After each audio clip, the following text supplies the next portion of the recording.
حضرت عبداللہ بن عمر رضی اللہ تعالیٰ عنہ سے روایت ہے، آپ فرماتے ہیں کہ سید عالم صلی اللہ علیہ وسلم نے فرمایا الذی تفوتہ صلاۃ العصر کانما وطر اہلہ ومالہ۔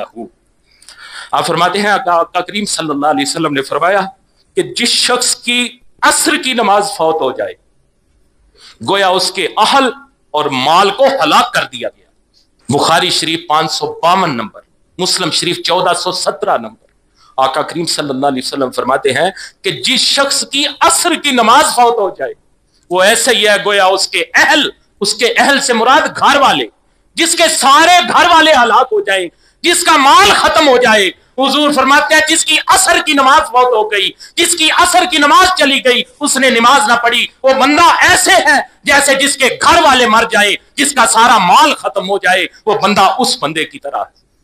ہماری کتنی عصریں جاتی ہے، ہماری کتنی عصریں اسی طرح چلی جاتی ہے۔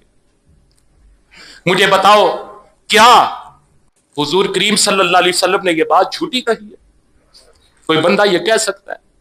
لیکن ہم اپنے عمل سے کیوں جھٹلاتے ہیں حضور کی باتوں کو؟ مانتے ہم نبی کریم صلی اللہ علیہ وسلم کو سب سے سچا ہے، لیکن جب عمل کی باری آتی ہے تو ہم اپنے عمل سے حضور کی باتوں کو کیوں جھٹلاتے ہیں؟ حضور فرماتا ہے جس کی عصر چلی گئی وہ ایسا ہی ہے جیسے جس کے گھر والے سارے مر جائیں، جس کا مال سارا ختم ہو جائے۔ اللہ اکبر۔ اللہ تعالی ہمیں ہدایت عطا فرمائے۔